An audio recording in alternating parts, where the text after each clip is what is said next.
Hello student, welcome back to SK classes. जैसा कि हम लोग पिछले वीडियो में कुछ अननोन वैल्यू कोणों को एंगल्स का वैल्यू निकालने के लिए सीखे थे और उसके अंतर्गत कुछ टर्म आपको बताए गए थे और वे टर्म क्या क्या हैं उसको हम लोग पिछले वीडियो में पढ़े भी थे। लेकिन फिलहाल यहाँ पे एक बार फिर से उसका रिवाइज कर लेते हैं कि किस प्रकार हम उन अननोन वैल्यू का अर्थात एंगल्स का वैल्यू ज्ञात करते हैं। अब अननोन एंगल्स क्या हैं? जैसे आपका 0 degree, 30 degree, 45 and 60 and also 90 degree value के अलावा अगर कोई अन्य एंगल्स मिलते हैं आपको ट्रिग्नोमेट्री रेशियो के साथ, तो हम उसके वैल्यू को कैसे निकालते हैं उसके बारे में आपको विस्तृत रूप से बताया गया था। आइए उसके संबंध में हम लोग कुछ शॉर्ट नोट्स तैयार करते हैं और इन शॉर्ट नोट्स की सहायता से हम उन एंगल्स के वैल्यू निकालते हैं। अब इसमें आपको बताया गया था कि किसी भी अननोन वैल्यू का मान निकालना होगा तो उसको 2 पार्ट्स में यानी 2 एंगल्स में डिवाइड करना होगा। इसके 4 टर्म्स होते हैं, बहुत मेन टर्म्स 4 टर्म्स होते हैं। इसको अगर आप लोग जान गए तो इस तरह के प्रश्नों को हल करना आपके लिए आसान हो जाएगा। इसके 4 टर्म्स होते हैं। नंबर फर्स्ट पार्ट क्या होता है? नंबर फर्स्ट ये होता है कि जो आपका एंगल दिया रहेगा उसको आपको 2 कोणों में डिवाइड करना होगा। किन किन एंगल में हम उसको डिवाइड करेंगे? इसके 2 पार्ट्स होंगे। नंबर फर्स्ट पार्ट में आपको उन वैल्यू को 90, 180, 217 एंड 360 एंगल्स में डिवाइड करना होगा। अब इसके साथ आप सेकेंड वैल्यू को या तो ऐड करके कर सकते हैं या तो सब्सट्रैक्ट करके, अर्थात जोड़ अथवा घटा करके इसके वैल्यू को ज्ञात कर सकते हैं। जैसा कि पिछले वीडियो में आपको बताया गया था कि हम 90 डिग्री के साथ किसी वैल्यू को जोड़ या घटा सकते हैं, 180 डिग्री के साथ किसी एंगल को हम सब्ट्रैक्ट एंड ऐड कर सकते हैं। सेम टाइम्स 217 एंड 360 डिग्री के साथ इसके वैल्यू को हम लोग सॉल्व कर सकते हैं। अब ये तो प्रश्न हो गया आपका फर्स्ट टर्म के बारे में कि हम उसको ऐड करके और सब्ट्रैक्ट करके लगा सकते हैं। नंबर दूसरा प्रारूप ये था आपका टर्म्स कि आपका चेंजिंग का रूप क्या होता है।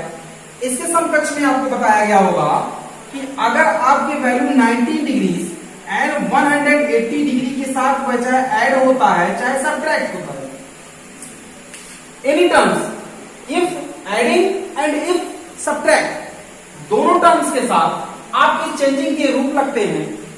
और यहां पे चेंजिंग का ये हो जाएगा आपका प्रारूप एंड ये हो जाएगा आपका रूप। जी हाँ, तो चेंजिंग में कौन सा प्रारूप आपको यूज करना होगा? तो 90 और 180 के साथ आपका जो चेंजिंग का रूप होगा वो प्रारूप चेंज हो जाएगा। अब किसमें चेंज होगा ये भी आपको बताया गया था। इसके बारे में आपको बताया गया था कि चेंजिंग का रूप अगर वो साइन थीटा है या कॉस थीटा है या टेन थीटा है, तो sine theta and cosec theta, तो अगर साइन थीटा आपका था तो साइन थीटा चेंज होता था कॉस थीटा में, कॉसेक थीटा है तो सेक थीटा में, टेन थीटा है तो कॉट थीटा में। ये आपकी चेंजिंग के प्रारूप होते हैं। अब ये दोनों जो तीनों आपके चेंजिंग के प्रारूप रूप लिखे गए हैं ये आपके रिवर्स होते हैं। मतलब रिवर्स क्या होते हैं कि अगर साइन थीटा वैल्यू है तो कॉस थीटा हो जाएगा, कॉस थीटा है तो साइन थीटा हो जाएगा, कॉसेक थीटा है सेक थीटा हो जाएगा, सेक थीटा है तो कॉसेक थीटा हो जाएगा, टैन थीटा है तो कॉट थीटा हो जाएगा और कॉट थीटा है तो टैन थीटा हो जाएगा। एंड लास्ट सबसे बहुत important, using of x. X means यहां पे हो जाएगा चिन्हों का, यानी अर्थात साइन। यह आपका चतुर्थांश के माध्यम से बताया गया था कि किस प्रकार से हम एंगल के कोणों को मानों को ऋणात्मक अथवा धनात्मक यानी प्लस या माइनस में प्रेजेंट करते हैं। यह आपका फर्स्ट चतुर्थांश, ये सेकेंड, ये थर्ड एंड ये फोर्थ। अब in first, second, third, fourth में आपको बताया गया था कौन कौन से वैल्यू पॉजिटिव होते हैं और कौन कौन से वैल्यू निगेटिव होते हैं। तो अगर फर्स्ट चतुर्थांश में हम लोग आते हैं तो इसमें और पॉजिटिव होता है, अर्थात वो चाहे साइन हो, कॉस हो, सेक हो, कोसेक हो, कॉट हो और टेन हो, और पॉजिटिव होता है उसमें नो चेंजिंग होता है चिन्ह में, साइन में। और जब हम लोग सेकेंड पार्ट में आते हैं, सेकेंड चतुर्थांश में आते हैं, तो यहाँ पे S positive means S for sine, और साइन का रिवर्स कॉसेक।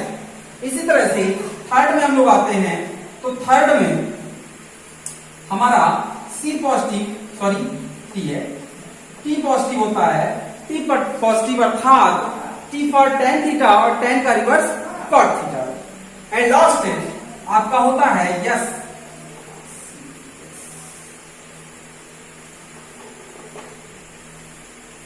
जी हाँ, ये फर्स्ट होता है, ये फोर्थ होता है, ये थर्ड होता है एंड ये सेकंड होता है। तो यहां पे सी फॉर हो जाता है कॉस पॉजिटिव और कॉस का रिवर्स सेक पॉजिटिव। तो ये तो टर्म हो गए आपके कि किसी अननोन वैल्यू का मान निकालने के लिए आप लोग किस प्रकार के फार्मूले का यूज करेंगे और कैसे उसको दिखाएंगे। आइए हम इसके संबंध में कुछ प्रश्न को हल करते हैं। अब जैसा कि मान लीजिए कोई प्रश्न है कि साइन 120 डिग्री। अब देखिए यहां पे ये अननोन वैल्यू है, अननोन एंगल्स है, क्योंकि आपके टेबल में 0, 30, 45, 60 एंड 19 का वैल्यू दिया गया है और 120 का वैल्यू आपको फाइंड करना है। तो आइए इसको हम लोग टू पार्ट में तोड़ते हैं, डिवाइड करते हैं। फर्स्ट पार्ट आपका 90, 180, 270 and 360 and second part 0 degree, 30 degree, 45 degree, 60 degree and 90 degree. अब यहां पे हम लोग इसको डिवाइड करते हैं, तो इसको हम एडिंग से लगाएंगे 19 डिग्रीज एंड 19 डिग्रीज में हम 30 डिग्रीज ऐड कर दें तो आपका 120 डिग्रीज हो जाएगा जो आपके ऊपर लिखे गए हैं। यानी अब उस वैल्यू को आप ऐड करके भी लगा सकते हैं और सब्ट्रैक्ट करके भी लगा सकते हैं। तो यहां पे हम लोग एडिंग का रूल यूज कर रहे हैं। अब देखिए यहां पे पहला रूल तो आपका हो गया एडिंग के माध्यम से। अब आप देखिए उसका रूप प्रारूप चेंज हो रहा है अर्थात चेंज नहीं हो रहा है। तो आपको मैंने बताया है कि 90 डिग्रीज एंड 180 डिग्रीज के साथ आपके प्रारूप जो होते हैं वो चेंज हो जाते हैं। तो आपको ये तो बता दिया गया कि 90 डिग्रीज है तो साइन का वैल्यू चेंज हो जाएगा। अब चेंज होगा तो साइन का चेंज किसमें होगा, कॉस में हो जाएगा। तो ये आपका हो गया कॉस।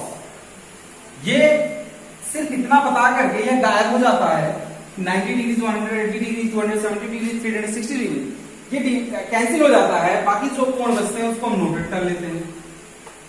अब चिन्ह का प्रयोग कर लेते हैं।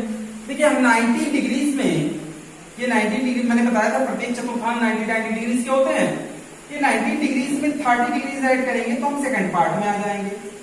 सेकंड पार्ट में आपको बताया गया है एस पॉजिटिव यानी साइन और कॉसेक। और यदि यहां पे आप नहीं देखेंगे, आप यहां से चल के यहां आ रहे हैं, ना कि यहां से चल के यहां जा रहे हैं, तो हम यहां पे देखेंगे क्योंकि इस लाइन के बाद यह टर्म है तो ये साइन है और साइन सेकंड में पॉजिटिव होता है तो साइन का चिन्ह परिवर्तन नहीं होगा, अर्थात साइन पॉजिटिव का पॉजिटिव रहेगा, निगेटिव नहीं होगा। यह आपका हो गया cos 30 डिग्रीज। अब cos 30 डिग्रीज का वैल्यू कितना होता है, तो यह आपका हो जाता है √3/2।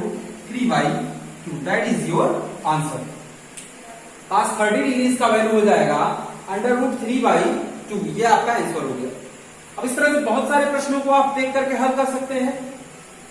इसमें एक टर्म और देख लीजिए। एक टर्म और होता है कि अगर आपके किसी एंगल के साथ मान लीजिए साइन है, कॉस है, टेन है, कोसेक है, सेक, इन सबके साथ अगर किसी एंगल के साथ माइनस आ जाता है, जैसे minus theta, minus theta, minus theta, minus theta and minus theta, तो only for cos theta and cos का reverse sec theta. Cos theta और कॉस का रिवर्स सेक थीटा, इन दोनों के साथ ये माइनस थीटा गायब हो जाता है और जैसे का तैसे आप लिख देते हैं। यानी आपका हो जाता है कॉस थीटा, यहां पे आपका हो जाता है सेक थीटा। और बाकी अन्य जो ट्रिग्नोमेट्री रेशियो हैं उनके साथ माइनस उठ के आगे आ जाता है, minus sine theta, minus tan theta, minus cosec. तो याद रखिएगा सिर्फ कॉस और सेक के साथ आपके जो ट्रिग्नोमेट्री रेशियो होंगे, नेगेटिव पार्ट होंगे, वह नेगेटिव गायब हो जाएंगे। अन्य किसी ट्रिग्नोमेट्री रेशियो के साथ माइनस रहेगा एंगल के साथ, तो वह माइनस उठ करके आगे आ जाएगा। जैसे कि मान लीजिए कोई एक प्रश्न हम लोग देखते हैं, अब इसी में आइए देख लेते हैं हम लोग। जैसे मान लीजिए यहाँ पे आपका माइनस होता, तो ये माइनस उठ करके आगे आ जाता। अब ये 90 डिग्री को इसको तोड़ देते तो यहाँ बीच में एक लाइन और बढ़ जाता, आपका हो जाता 120। तो ये वैल्यू आपका यहाँ पे आकर के माइनस हो जाता है। तो इस प्रकार के प्रश्नों को आप विधिवत रूप से हल कर सकते हैं, और अगर इसमें कहीं समस्या होगी तो आप कमेंट बॉक्स में जाकर के कमेंट कर सकते हैं और इसका आंसर आपको जल्दी मिल जाएगा। हमारे चैनल को लाइक और सब्सक्राइब करिए। धन्यवाद।